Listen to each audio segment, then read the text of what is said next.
शारदा का मृत शरीर धरती पर रखा देख उसकी मुंह बहली बहन कंचन से नहीं रहा गया। एक चटाई या चादर तो बिछा देती। ऐसे खुली जमीन पर शारदा के शरीर को लिटा दिया। अरे, मिट्टी का शरीर मिट्टी में ही तो मिलता है कंचन, अब उसको क्या बिस्तर क्या चटाई। शारदा की सास कमला देवी ने आवाज को भरसक दुखी बनाते हुए कहा। कल तक तो बातें कर रही थी, बस खांसी का जोर था, ऐसे चली जाएगी किसने सोचा था। कंचन रो पड़ी। अरे कंचन, जाने का बखत तो बस ऊपर वाला जाने है, जाने की उम्र हमारी है, पर वह बुलाना ही भूल गया है, ना जाने क्यों जिंदा है। बूढ़ी काकी ने अपने पल्लू से आंसू पोंछे। उठावनी कब तक होगी? धीमे से एक औरत ने पूछा। शारदा की एक ही तो बेटी है, उसके बिना आए शारदा कैसे विदा होगी? कंचन ने सांस लेते हुए कहा। बेटी के आने तक और तैयारी तो की जा सकती है, मेरा मतलब बहू को स्नान वगैरह भी तो कराना है, एक बुजुर्ग महिला ने गंभीरता से कहा। अरे हम कौन होते हैं कोई फैसला लेने वाले, देखते नहीं वो सामने इंस्पेक्टर उसका फरमान लेकर आया है। कड़वे आवाज में कमला देवी ने कहा। किसका फरमान? कमला बहन, अरे इसकी शारदा की लाडली बिटिया दिशा ने फरमान भेजा है, उसके आने तक उसकी माँ को कोई हाथ भी ना लगाए, जैसे हमारा शारदा से कोई रिश्ता ही नहीं था। कमला देवी ने आंसू पोंछे। छत्तीसगढ़ से आ रही है दिशा, शायद हवाई जहाज से आएगी। हाँ हाँ, पुलिस अधिकारी क्या बन गई, पाँव जमीन पर नहीं पड़ते। देख लो, ऐसे दुख में भी हम पर हुक्म चला रही है। शारदा की विधवा जेठानी रेखा ने जहर उगला। औरतों ने एक दूसरे से इशारों में बात कर डाली। अचानक खुले दरवाजे से हाथ में बैग थामे, दृढ़ता से होठ भींचे, दिशा कमरे में आ गई। चेहरे का विषाद और लाल आंखें साफ बता रही थी वह काफ़ी रो चुकी थी। साथ में एक युवक और दो सादी साड़ी पहने औरतें थीं। युवक को बाहर रुकने का इशारा कर दिशा औरतों के साथ माँ के मृत शरीर के पास पहुंची थी। माँ को एक क्षण निहार दिशा पास वाले कमरे में चली गई। कमरे से एक गद्दा, तकिया और नई चादर ले आई। संकेत समझते ही दोनों औरतों ने गद्दे पर चादर बिछाकर सिरहाने तकिया रख दिया। उनकी मदद से माँ के शरीर को सम्मान पूर्वक गद्दे पर लिटाकर सिर के नीचे तकिया लगा दी। ये क्या कर रही है दिशा? मरे हुए को क्या गद्दे तकिए पर लिटाया जाता है? तू नया ढंग चलाएगी? तीखी आवाज में कमला देवी ने कहा। बिना कुछ बोले ही दिशा ने हाथ जोड़कर सभी औरतों से विनती की कि आप लोग कृपया थोड़ी देर के लिए बाहर चली जाएं। मैं माँ के साथ कुछ देर अकेली रहना चाहती हूँ। हैरान और चकित औरतों के पास बाहर जाने के अलावा कोई विकल्प बाकी नहीं रह गया। दिशा ने दरवाज़ा बंद कर बाहर हो रही कानाफूसियों के लिए कोई जगह नहीं छोड़ी। मुक्त हो गई शारदा, भरे गले से कंचन ने बहुत धीमे से कहा, पर पास बैठी सुजाता से उनके शब्द अनसुने नहीं रह सके। क्या कह रही हो कंचन मौसी? कुछ नहीं, जाने दे। सुजाता विस्मय देखती रह गई। 15 मिनट बाद दिशा ने साथ आई दोनों औरतों को अंदर बुलाया था। कमला देवी ने आगे आकर कहा, बहू को स्नान कराकर नई साड़ी पहनानी है, सुहागन गई है। शारदा सो उसका श्रृंगार भी करना है। बड़ी भाग्यवान थी हमारी बहू। लगता है माँ की अंतिम विदाई की पूरी तैयारी पहले से कर रखी है दादी। चिंता मत करो, मैं भी माँ को ठीक से विदा करूँगी। दिशा की आवाज़ में पता नहीं व्यंग था या आक्रोश, कमला देवी समझ नहीं सकी। दिशा द्वारा कमरे का दरवाज़ा बंद करते ही कमला देवी बिफर पड़ी। देख रही हो, ये बित्ते भर की लड़की सारे नियम विधान ताक पर रखकर क्या कर रही है। अरे, बड़े बुजुर्गों का सम्मान ना करे, पर ऐसे समय में भी भला कोई अपनी चलाता है? कई औरतों ने सहमति में सिर हिलाए। कमला देवी की बात में सचमुच दम था। मोहल्ले की कुछ एक सुहागिनों की उठावनी में भाग लेने वाली कई महिलाएं आज भी शारदा की अंतिम विदाई के लिए हाथ लगाने आई थीं। उनका विश्वास था सुहागन स्त्री के मृत शरीर को सजाने तैयार करने से खुद भी सुहागन मरने का अवसर बन जाता है। वैसे भी एक जवान कुंवारी लड़की विधि विधान क्या जानेगी। मन में बुदबुदाती महिलाएं दरवाजा खुलने का इंतजार कर रही थीं। ना जाने दरवाजा खुलने पर कौन सा अचरज देखने को मिले। कहीं दिशा कोई जादू टोना तो नहीं जानती जो माँ के मृत शरीर में जान डाल दे, वरना इतनी देर कमरा बंद करके सबको बाहर करने की क्या जरूरत आ पड़ी। दरवाज़ा खुलते ही औरतें धड़धड़ाकर कमरे में घुस गई। दिशा माँ के शरीर के सिरहाने बैठी थी। कमरा धूप और अगरबत्ती से सुगंधित था। शारदा के निश्चेत शरीर पर नजर जाते ही स्त्रियां चौंक गई। ये क्या, जरी पाड़ की सफ़ेद सिल्क की साड़ी, माथे पर सिंदूर की बिंदिया की जगह चंदन का टीका, सूनी मांग, भला यह सुहागन का रूप था? शारदा क्या विधवा थी? ये लड़की सचमुच कुछ नहीं जानती। अरे लड़की, ये कैसा अपशगुन कर रही है? सामने रखी लाल साड़ी, सिंदूर, चूड़ियाँ नहीं दिखाई दी? इतना भी नहीं जानती तेरी माँ सुहागन मरी है? अपने बाप का भी ख्याल नहीं आया? माँ जैसी सुहागन थी वैसा ही उसका श्रृंगार हुआ है। ये बात तुमसे ज़्यादा अच्छी तरह कौन जानेगा दादी? आक्रोश और व्यंग से मिलकर दिशा की आवाज़ तीखी हो उठी। बकवास बंद कर, क्यों दुनिया के सामने तमाशा कर रही है? माँ के मरने से शायद तेरा दिमाग चल गया है। ये ले, ऊपर से लाल साड़ी डाल दे, दुनिया वालों का तो ख्याल कर। कमला देवी ने लाल साड़ी उठाकर देनी चाहिए। मुझे दुनिया वालों से कुछ भी लेना देना नहीं है। वैसे भी माँ ने कब बिंदी, चूड़ी या बिछिया पहना था दादी? परेशान मत हो, मैं माँ की वसीयत के अनुसार ही काम कर रही हूँ, शांति से दिशा ने कहा। वाह री, तू और तेरी माँ, जरा हम भी तो सुने, क्या वसीयत की है तेरी माँ ने? वही जो मैं कर रही हूँ। बाहर से कुछ लोग फूल लेकर शारदा के निकट श्रद्धा सुमन चढ़ाने आने लगे। दिशा ने हाथ जोड़कर कहा, कृपया माँ के शरीर पर फूल न चढ़ाए, माँ को कष्ट होगा। विस्मय और नाराजगी के भाव लिए लोग पीछे हट गए। थोड़ी ही देर में दिशा के साथ आए राघव और दोनों स्त्रियों ने तत्परता से तैयारी कर डाली। दिशा के साथ उन्हें शारदा के शरीर की अर्थी पर लिटाते देख कमला देवी चीख पड़ी। बस, बहुत मनमानी कर ली। घर की बहू पराए हाथों से विदा नहीं होगी। ये अधिकार सिर्फ मेरे बेटे सुभाष का है। वह शारदा का पति है। सुभाष बेटा, जरा आकर देख, यहाँ अनर्थ हो रहा है।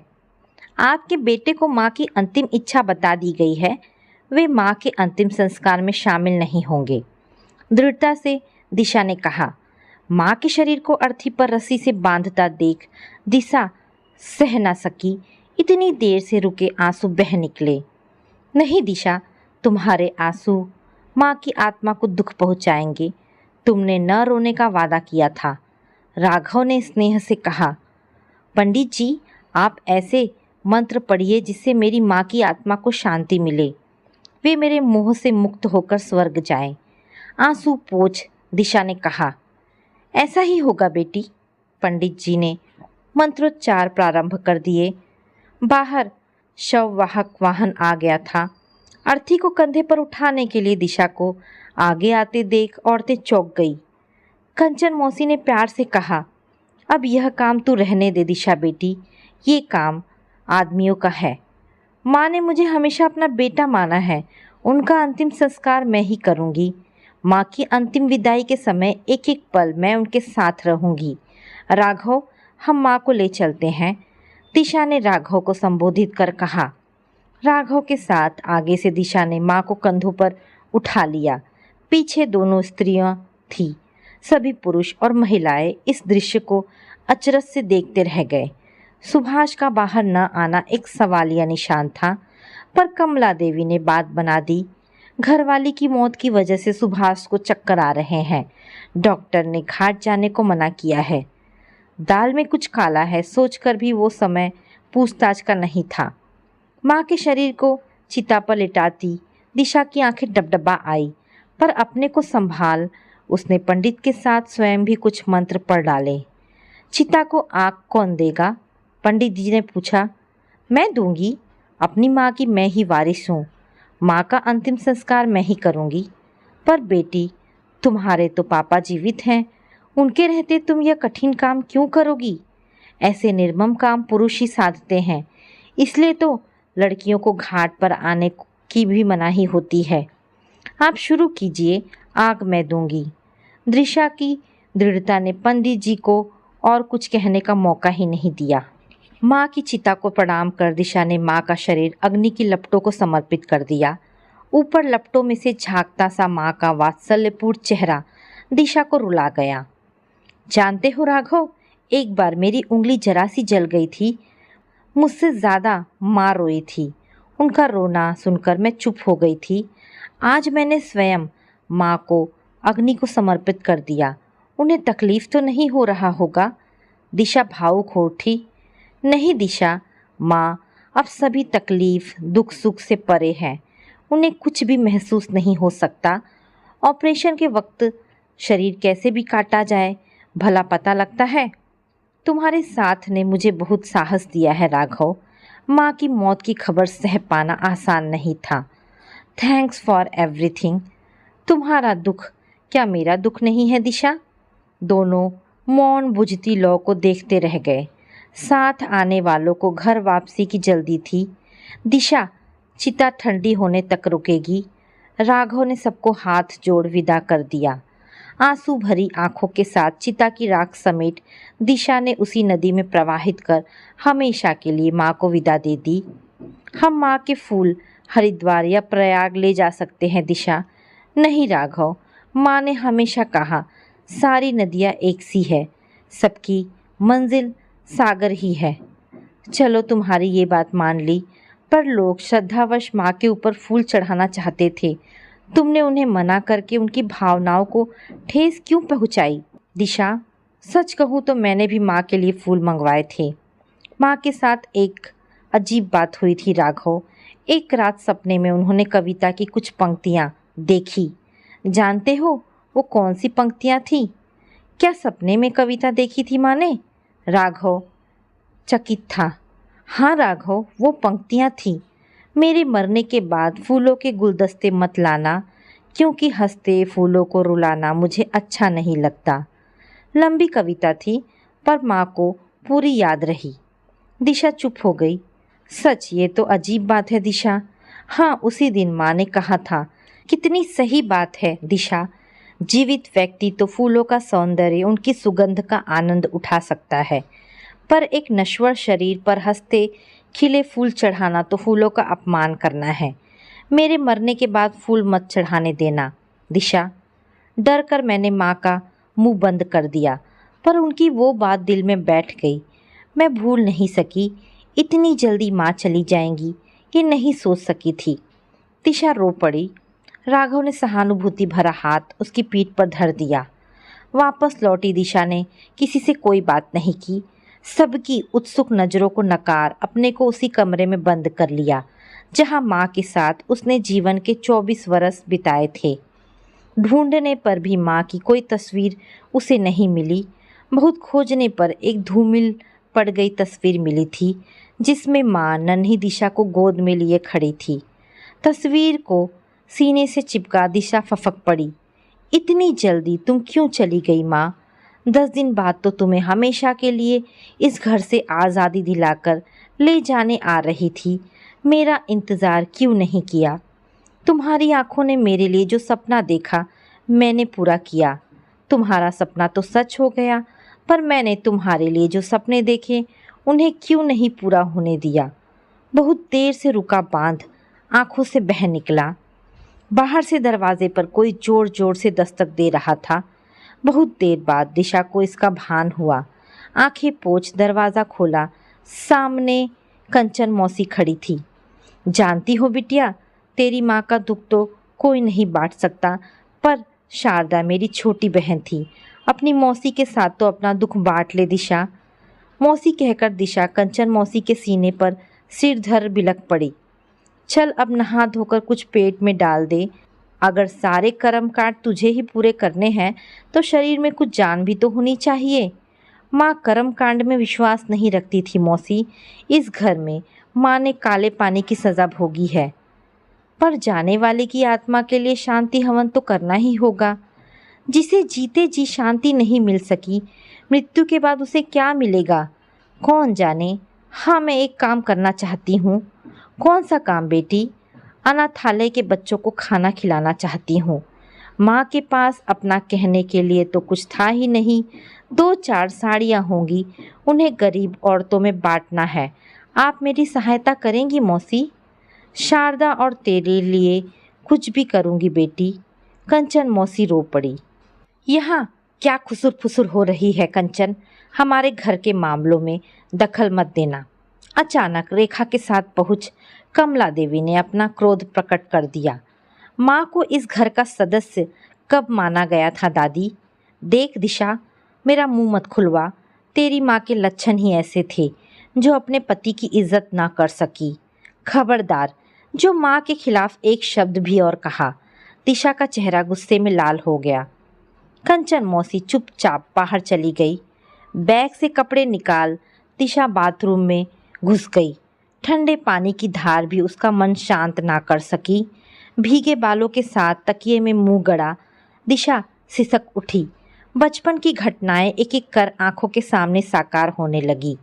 जब से होश संभाला माँ और अपने को इसी छोटे से कमरे में रहते पाया, नन्ही दिशा समझ नहीं पाती कितने बड़े से घर में उसे और माँ को इतने छोटे से कमरे में क्यों रहना पड़ता था। जब भी दिशा अपने कमरे से बाहर निकलकर सजी हुई बैठक में जाकर खेलना चाहती, दादी घुड़क दे डालती। ए लड़की, बैठक में उल्टा पुल्टा कर डालेगी, जा अपने कमरे में बैठ। नहीं, हम यहीं खेलेंगे, हमें माँ का कमरा अच्छा नहीं लगता। अरे तुझे घर में रहने दे रहे हैं, यही क्या कम है? बड़ी आई अच्छा बुरा कहने वाली। भाग यहाँ से, वरना टांगे तोड़ दूंगी। खेलने लायक भी नहीं रहेगी। दादी की डांट से नन्ही बच्ची माँ के सीने से बहुत देर तक चिपटी सहमी रहती। माँ का वात्सल्यपूर्ण हाथ उसे सहला जाता।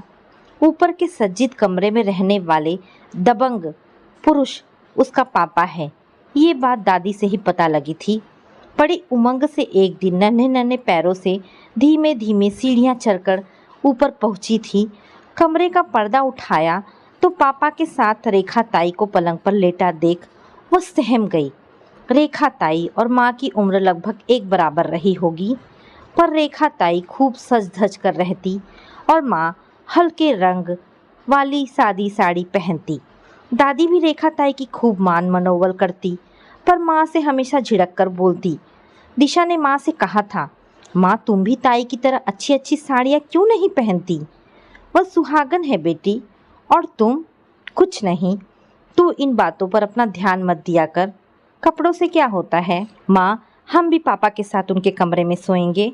नहीं, वो हमारा कमरा नहीं है। शायद वही उत्सुकता दिशा को ऊपर वाले कमरे तक खींच ले गई थी। पर्दा उठाए खड़ी दिशा को देख रेखा घबरा सी गई। पापा का चेहरा गुस्से में तमतमा आया। ए लड़की, तू यहाँ क्यों आई? भाग यहाँ से, खबरदार जो कभी सीढ़ियाँ चढ़ी। भय से कांपती दिशा ना जाने किस तरह से लड़खड़ाती हुई सीढ़ियाँ उतरी थी। पूरी बात सुनती माँ का चेहरा भय युक्त हो उठा।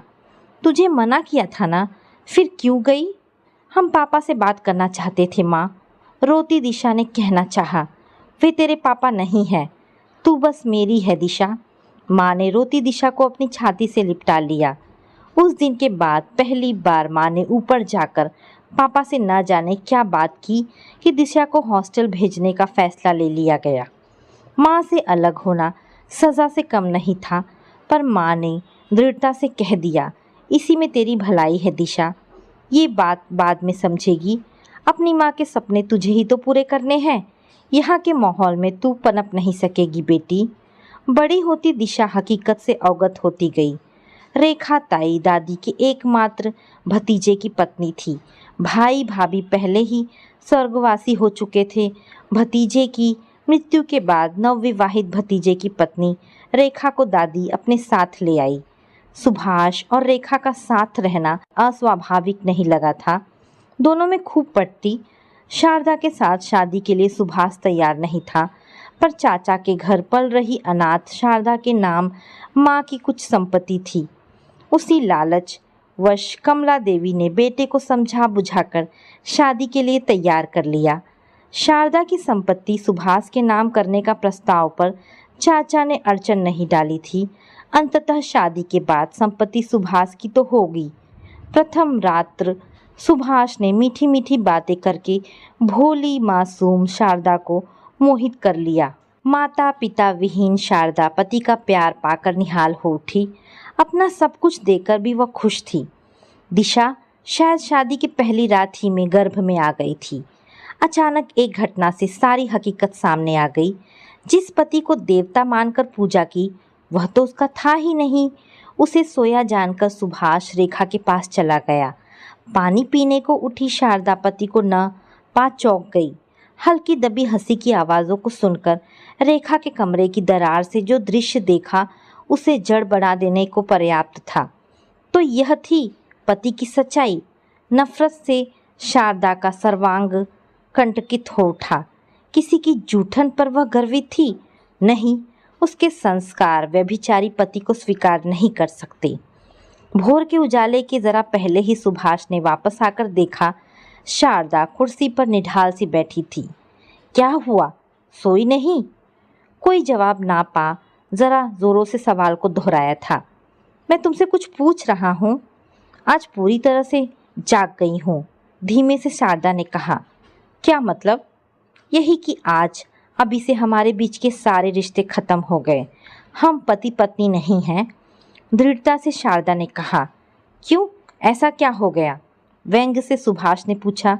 जिसे मेरे पहले ही पत्नी के अधिकार दे रखे हैं उसके बाद हमारे रिश्ते का कोई औचित्य ही नहीं रह जाता। तब तो तुम्हारा इस घर में रहने का भी कोई प्रश्न ही नहीं उठता। मेरी संपत्ति अपने नाम लिखवाकर मुझे बेघर करने का तुम्हें कोई अधिकार नहीं है। मैं कहीं नहीं जाऊंगी। भगवान मेरा न्याय करेगा। अरे भगवान को जो न्याय करना था कर दिया। माँ बाप पहले ही सिधार गए। अब तो तुम्हारे चाचा भी सब कुछ बेचकर बेटे के पास विदेश चले गए हैं। अब इस घर के अलावा दूसरा ठिकाना ही कहाँ है? सुभाष ने शारदा के मर्म पर सीधा प्रहार किया। मेरी औलाद मुझे न्याय दिलाएगी। ठीक है, देखती रहो ऐसे औलाद के सपने। देखे कौन सा अर्जुन पैदा करोगी। अगर वचन की पक्की हो तो याद रखना, अपने बच्चे के साथ इसी कमरे में पड़ी रहना। खबरदार जो अपना कोई हक जमाने की कोशिश की। उत्तेजित सुभाष बाहर चला गया। बाहर खड़ी कमला देवी ने बेटे का मन पढ़ लिया। चतुर सास समझ गई रेखा का साथ देने में ही भलाई है।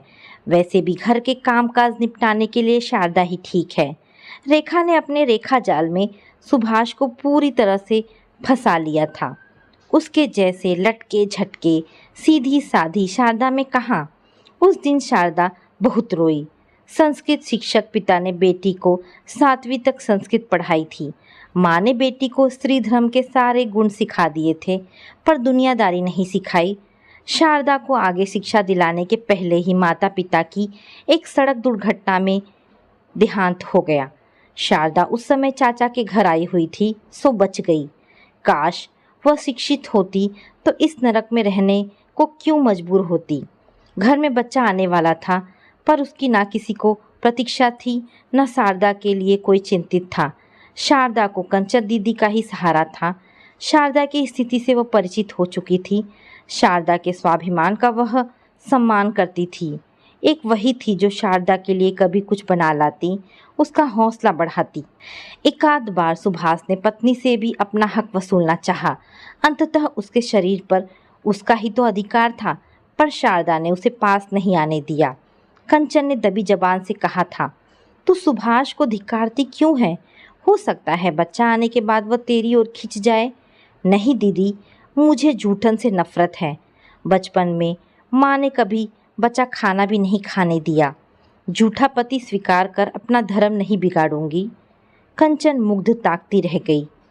7वीं पास शारदा में स्वाभिमान कूट कूट कर भरा था। दुर्भाग्यवश उसके पास कहीं और रहने का ठिकाना नहीं था, वरना क्या वह एक पल को भी उसके छत के नीचे ठहरती। वैसे भी घर की खरीद में शारदा के पिता के पैसे ही लगे थे। अगर सुभाष ने चालाकी से संपत्ति अपने नाम ना करवा ली होती तो शारदा ही तो घर की मालकिन होती। प्रसव के समय भी सब कुछ कंचन ने ही संभाला था। शारदा की बेटी को सीने से लगा शारदा की सास से कहा था, लो कमला काकी, चांद सी बिटिया हुई है, तुम्हारे घर लक्ष्मी आ गई। हाँ हाँ, माँ शारदा और बेटी लक्ष्मी। कौन सा बेटा जना है जो खुशी मनाऊं? एक बोझ आ गई है। नहीं, मेरी बेटी मेरी दिशा है, ये बोझ नहीं। मेरा सपना मेरी दिशा पूरा करेगी। खुद तो पति से रिश्ता तोड़े बैठी है, बेटी को वकील बनाकर बाप पर मुकदमा कराएगी। यही सपना देख रही है ना? सास ने ताना मारा। भगवान आपका कहा सच करे, शारदा धीमे से बुदबुदाई। दिशा के जन्म के बाद शारदा जैसे सब कुछ भूल बैठी। बेटी का लाड़ सास को नहीं भाता, पर उनकी बातें अनसुनी करती शारदा मगन रहती। उसे जीने का सहारा मिल गया था। कंचन को दिशा मौसी पुकारती। माँ और कंचन मौसी के बीच दिशा बड़ी होती गई। दिशा बड़ी ही प्रतिभाशाली लड़की थी। उसकी निर्भीकता से सास भी भय खाती। एक बात ज़रूर थी, उसने कभी भूल कर भी पापा या रेखा पर नज़र नहीं डाली। रेखा का सामना होते ही उसके चेहरे पर घृणा आ जाती।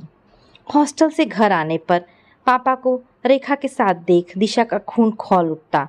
माँ से कहती, माँ, इस घर में अपमानित जीवन क्यों जी रही हो? नाना की संपत्ति वापस पाने के लिए तुम मुकदमा क्यों नहीं करती? तेरी कंचन मौसी ने किसी वकील से बात की थी। उसका कहना है स्वयं दी गई जायदाद वापस लेने का अधिकार नहीं होता है। हाँ, अगर कोई साबित कर दे कि जायदाद धोखे से ली गई है तभी कुछ हो सकता है। अब तू पढ़ लिख कर कुछ बन जा दिशा, तभी इस नरक से बाहर निकल सकूंगी बेटी। शारदा की आंखों में आंसू आ गए। मैं पुलिस ऑफिसर बनकर पापा, दादी, रेखा ताई सबको जेल में बंद कर दूंगी। माँ, उत्तेजित दिशा का मुंह लाल हो जाता। फर्स्ट आने पर दिशा को स्कूल से स्कॉलरशिप मिलने लगा। दिशा ने माँ के लिए एक साड़ी और कुछ किताबें खरीदी थी। माँ, इन किताबों से तुम्हें जीने की हिम्मत मिलेगी। अगली बार मैट्रिक की किताबें लाऊंगी, तुम्हें मैट्रिक की परीक्षा देनी है। इस उम्र में मैं पढ़ूंगी दिशा? शारदा हंस पड़ी। हाँ माँ, तुम्हें अपने पैरों पर खड़ा होना है। कोई किसी को कब तक सहारा देगा? कल को मैं न रहूं तो? शारदा ने दिशा को आगे बोलने नहीं दिया था। मन पर भय हावी हो गया था। नहीं भगवान, इतने निर्दयी नहीं हो सकते। शारदा ने अपने को किताबों में डुबो दिया। घर के काम काज निपटा व दिशा की लाई किताबें पढ़ती। दिशा ने बीएससी की परीक्षा में प्रथम स्थान के साथ प्रथम श्रेणी पाई थी। माँ के पांव छूकर कहा था, आशीर्वाद दे दो माँ, मैं पुलिस सेवा में चुन ली जाऊं और इस वर्ष तुम मैट्रिक की परीक्षा पास कर लो। क्या पुलिस सेवा में जाने की बात तू नहीं भूली दिशा? शारदा चकित थी। नहीं माँ, मुझे सब याद है। मैं जानती हूँ अन्याय का बदला लेने के लिए कोई ऐसा पद होना चाहिए जिसमें शक्ति निहित हो। दृढ़ता से होठ भींच दिशा ने कहा, भगवान तुझे सफलता दे बेटी, पर बदले की भावना मन से निकाल दे। मेरे साथ अन्याय हुआ, पर तेरी पढ़ाई का खर्चा देने के लिए मैं उनकी आभारी हूँ। क्या एक बाप का बस यही फर्ज होता है माँ? कभी बेटी को प्यार नहीं किया, अपने घर में परायों की तरह डरी सहमी बड़ी हुई। नहीं माँ, मैंने सोच लिया है, मेरी पढ़ाई पर उन्होंने जो भी पैसा खर्च किया है सूद समेत लौटा दूंगी। मेरे लिए तो तुम ही मेरी माँ और पापा हो। तल्खी से दिशा ने कहा, अब तू सचमुच बड़ी हो गई है दिशा, तू मेरी बेटी नहीं मेरा बेटा है। गदगद स्वर से शारदा ने कहा, हाँ माँ, मैं तुम्हारा बेटा हूँ, तुम्हारे सारे सपने पूरे करूँगी। प्यार से दिशा ने माँ के गले में बाहें डाल दी। पुलिस सेवा में चयन पर दिशा को माँ ने गले से लिपटा लिया। ढेर सारे खुशी के आंसू बहा डाले। ट्रेनिंग पर जाती दिशा ने माँ से वादा किया था, पहली पोस्टिंग होते ही वह माँ को अपने साथ ले जाएगी। अब उसे इस नरक में नहीं रहने देगी।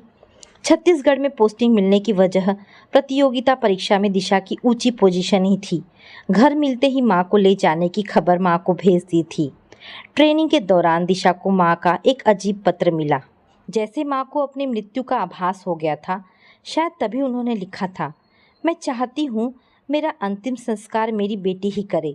मेरे शरीर का वे लोग स्पर्श भी ना करे जिनकी वजह से जीवन भर चिता के आग में जली हूँ। मैंने एक विधवा जैसा एकाकी जीवन जिया है। मुझे विधवा की तरह ही अंतिम विदाई देना बेटी, यही मेरी आखिरी इच्छा है। पत्र पढ़ती दिशा रो पड़ी। काश उसी दिन छुट्टी लेकर वह आ पाती। माँ अक्सर ऐसी निराशाजनक बातें नहीं करती थी। माँ की अलमारी देखती दिशा के हाथ शारदा की एक मेडिकल रिपोर्ट पर आ गई। रिपोर्ट देखती दिशा चीख पड़ी, ये क्या? माँ को कैंसर था?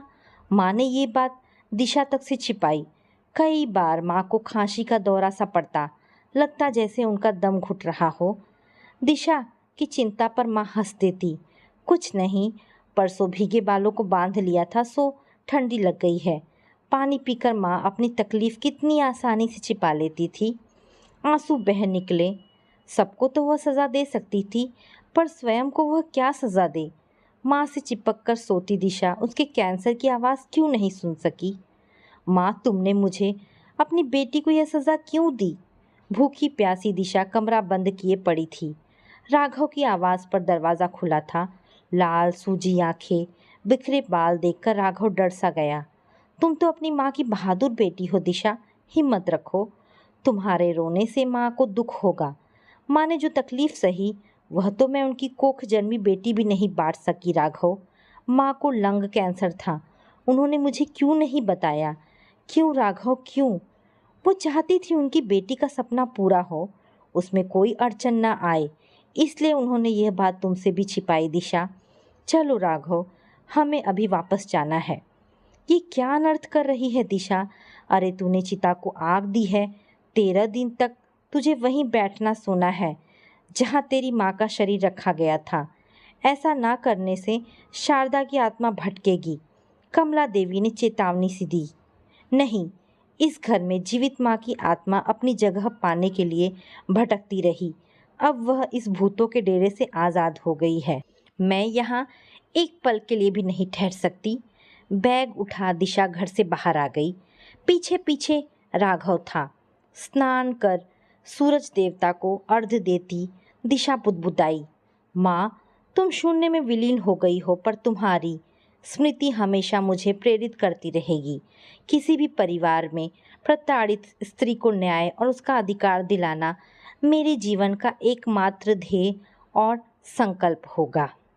आंखें बंद किए दिशा के दृढ़ चेहरे को सूर्य की सुनहरी रश्मियां बिखर उसे ज्योतिर्मय बना गई।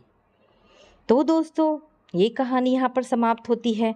आशा करती हूँ कहानी आपको पसंद आई होगी। अगर कहानी पसंद आई है तो प्लीज़ इसे लाइक एंड शेयर करें। दोस्तों, ऐसी ढेरों पारिवारिक और शिक्षाप्रद कहानी सुनने के लिए मेरे चैनल को प्लीज़ सब्सक्राइब करें। धन्यवाद दोस्तों।